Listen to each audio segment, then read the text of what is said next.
샬롬 샬롬 샬롬 샬롬 샬롬. 하나님 사랑합니다. 여러분 주 안에서 사랑합니다. 여기서 투정 말씀이죠. 오늘 16절에서 17절 신성한 맹세 살펴봅니다. 맹세는 고대 근동사회에서 약속을 보증하는 방법이었어요. 히브리 원어로 쉐보아라고 하는데 그 7이라는 숫자 세바에서 파생된 단어라고 합니다. 7이라는 숫자는 하나님의 천지창조를 나타내는 거룩한 숫자죠. 완전하다는 의미를 가지고 있습니다. 이스라엘 백성들은 세바에서 파생된 쉐보아 곧 맹세라는 단어에 특별한 의미를 부여합니다. 여호와의 이름으로 맹세하는 일은 대단히 신중하게 처리를 해야 하는 일이죠. 그래서 함부로 맹세해서도 안 되고 위반할 경우 하나님의 이름을 모독하는 것이었기 때문에 손해가 되더라도 반드시 지켜야만 했고 어길 경우에는 특별한 벌을 받습니다. 여호수아서 9장 전반부에는 이스라엘이 기브온과의 화친 조약을 맺은 사실 1절에서 15절까지였었죠. 대한 언급, 이 화친 조약에 대해서 성경은 여호수아 9장 14절에 보면 무리가 그들의 양식을 취하고 어떻게 할지를 야훼께 묻지 아니하고 여호수아가 곧 그들과 화친하여 그들을 살리리라는 조약을 맺고 회중 족장들이 그들에게 맹세하였더라 말씀합니다. 성경은 이 조약이 분명히 잘못된 조약이라는 것을 지적하고 있죠. 물론 여호수아를 비롯하여 이스라엘의 족장들은 모세의 율법대로 가나안 사람과 조약을 맺는 것이 아니라고 생각을 했어요. 그들의 판단은 먼 나라에서 온 사신들이라는 사실을 확인하고 조약을 맺은 것입니다.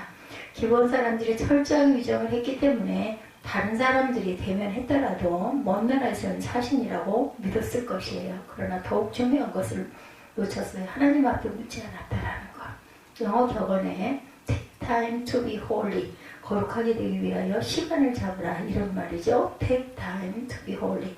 그리스도인들이 어떤 중요한 일을 선택하고 결정할 때 하나님 앞에 묻지 않고 처리할 때가 많습니다. 그로 인해서 평생 후회가 되는 경우도 있고 고통을 당하는 경우도 있다. 만약 그때 더 간절하게 묻고 기도했더라면 나 인생은 달라졌을 텐데 인간적 측면에서 최선을 다하고 신앙적으로 탈이 없다고 판단되었다 할지라도 마지막에 해야 할 작업은 야훼께 여쭤봐야 한다는 거죠. 하나님 앞에 받는 과정, 바쁘다는 핑계로 건너뛸 때가 많아요. 어떤 일들을 허락을 받을 때 이런 과오를 범치하기 위해서 하나님 앞에 엎드리는 시간 반드시 필요하다. 오늘 본문은 야훼께 묻지 않고 조약을 맺은 결과에 대해서 나타나 있습니다. 화친 조약을 맺은 후 사흘이 지났을 때 조약을 맺은 사람들이 먼 나라에서 온 사람들이 아니고 이웃에 사는 기브온 족속과 그 주변의 성읍 주민이었던 사실들을 알게 되죠. 이 소식이 이스라엘 온 백성들에게 알려지자 큰 소동이 일어납니다. 기브온 사람들에 대한 분노가 일어났다는 겁니다. 바로 가까운 이웃에 사는 주민들이 속았다는 사실이 더욱 분통을 터뜨리는 요인이 되었다고, 그리고 더 신중하게 살피지 않고 덜컥 조약을 맺은 여호수아를 족장대로는 원망이 일어납니다. 이유는 모세의 율법을 어겼기 때문이죠. 모세는 가나안 사람들의 종교와 문화에 대하여 엄격히 경계합니다. 결코 조약을 맺어서는 안 된다고 명령하시죠. 백성들 가운데 속여서 맺은 조약은 무효라고 외치는 사람도 있었을 거예요. 우리들을 속인 저 가나안 족속들을 당장 쳐서 부수자라고 선동하는 사람도 반드시 있었을 것입니다. 광야에서 모세와 아론에게 돌을 들고 치려했던 것처럼 여호수아와 동족들을 성투하는 무리도 있었을 것이라는 것. 예상치 못한 분노와 원망이 이스라엘 공동체를 혼란스럽게 만듭니다. 지도층들이 리더십과 신뢰가 땅바닥에 떨어지는 상황이 되죠.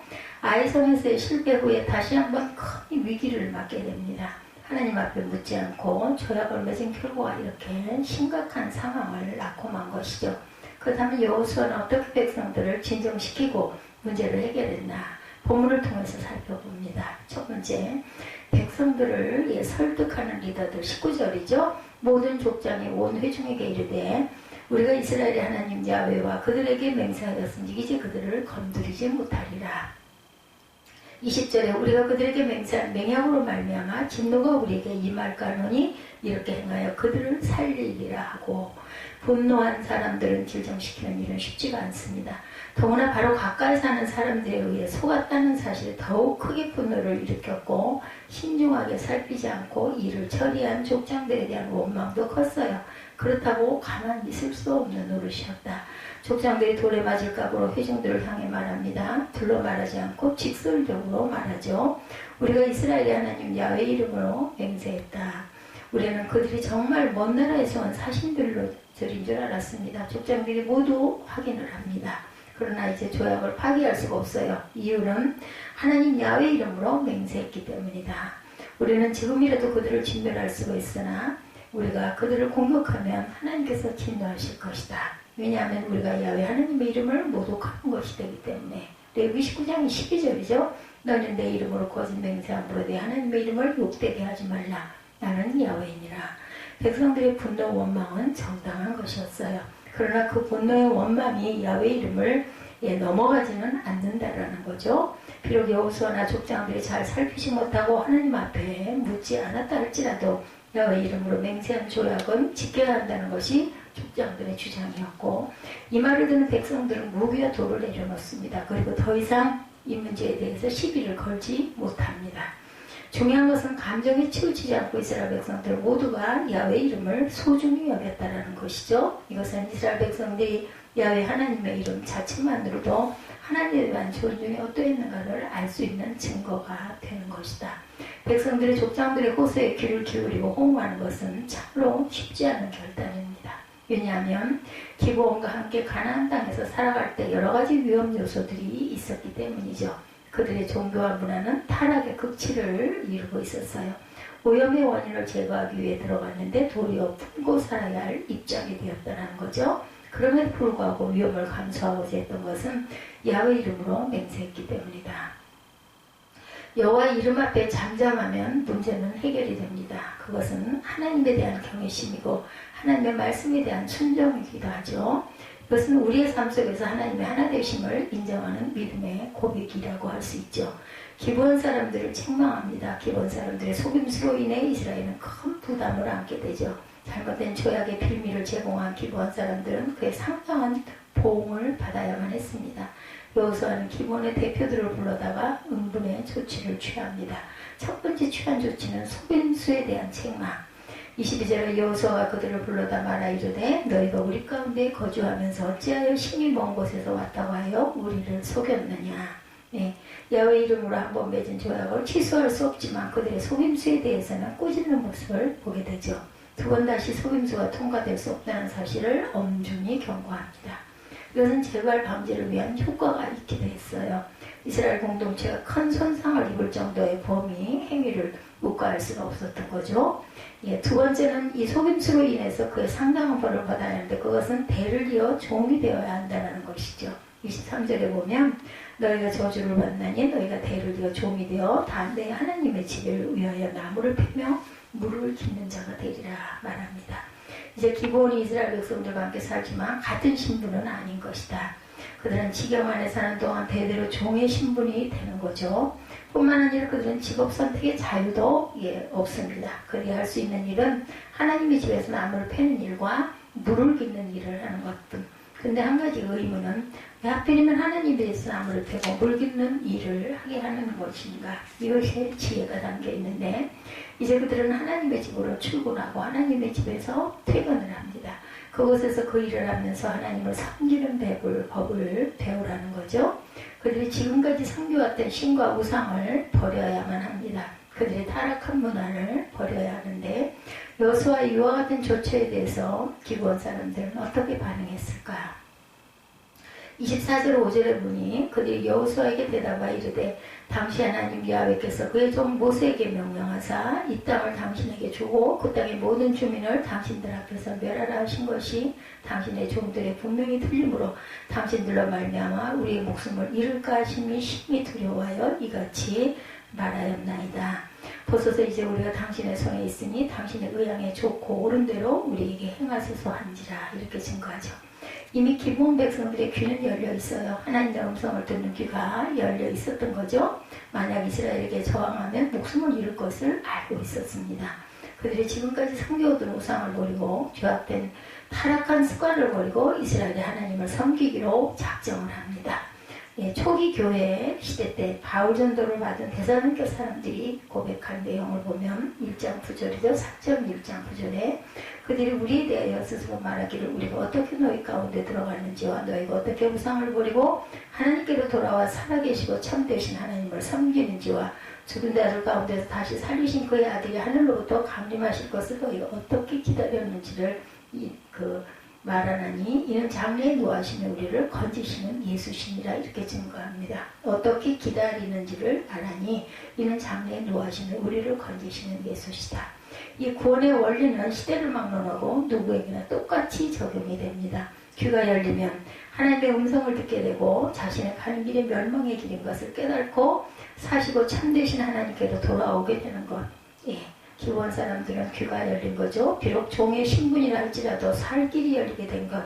시편에 이런 말씀이 있습니다. 84편 10절에 보면 주의 궁전에서의 한 날이 다른 곳에서의 첫날보다 나은 즉 악인의 장막에 사는 것보다 내 하나님의 성전 문지기로 있는 것이 좋사오니. 아주 귀한 은혜가 있는 말씀이죠. 그러나 귀가 막히면 아무리 큰 소리로 외쳐도 들리질 않습니다. 내가 가고 있는 이 길이 멸망의 길이라 할지라도 돌아서지 않죠. 분명한 진리는 주 안에서 종노릇하며 사는 것이 더 복된 것이라는 거죠. 기본 족속에 대한 보호가 보입니다. 26절부터 보면 여호수아가 곧 그대로 그들에게 행하여 그들을 이스라엘 자손의 손에서 건져서 죽이지 못하게 아니라 그날에 여호수아가 그들을 야훼께 택하신 곳에 회중을 위하여 야훼 제단을 위하여 나무를 패며 물을 빚는 자들로 삼았더니 오늘까지 이르니라. 기본 사람들의 고백을 들은 여호수아는 이스라엘 백성들 앞에 선포합니다. 여러분 이제부터 기본 사람들은 우리 종이 되어 그들 대대로 야훼 제단에서 나무를 패며 물을 빚는 일을 하게 될 것입니다. 그들은 우리 하나님 야훼 이름으로 맹세했기 때문에 그들을 우리가 해쳐서는 안 됩니다. 그들은 이제 우리와 함께 이 땅에서 살 것입니다. 이 선포로 말미암아 기본 사람들은 가나안 땅에서 안전하게 살 수가 있었어요. 국가와 국가, 민족과 민족 사이의 조약은 언제든지 깨질 수가 있습니다. 그들은 이제 여호와 이름으로 맺어진 약속이 사람이 깨뜨릴 수 없는 것이 되었다는 것.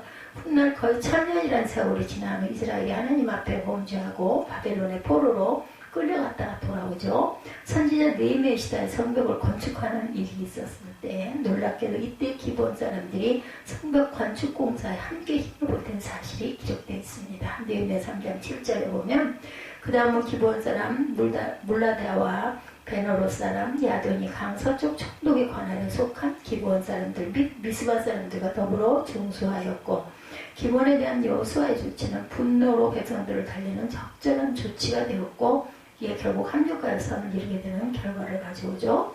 하나님의 일하심의 신묘함을 깨닫게 됩니다. 그래서 오늘 보면 여호수아 9장 말씀을 16절부터 하반절 말씀을 통해서 우리가 깨달아 알게 되는 것들은 기본 사람들은 속임수를 통해서 구원을 받았어요.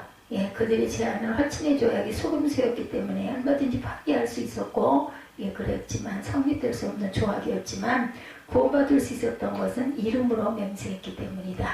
여호수아도 이스라엘 백성들도 어떻게 할 수가 없었어요. 하나님의 은혜를 입은 거죠. 하나님의 이름으로 맹세를 했기 때문에 야훼 이름으로 말미암아 구원을 받게 된 것. 그러나 그들이 생명은 건질 수 있었으나 조약이 성립되는 순간 그들의 신분은 대대로 종이 되었어요.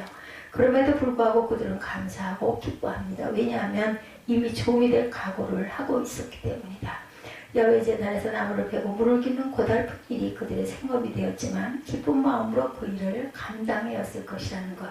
그리스도인들은 그러면 어떻게 구원을 받았을까요? 예수 그리스도의 이름으로 구원을 받죠.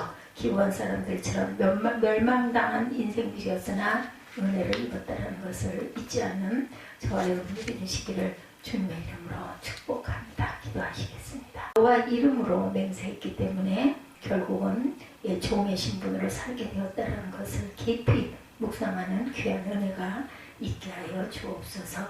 감사드리옵고 거룩하고 존귀하신 예수 그리스도 이름 받들어 감사하며 기도드렸사옵나이다.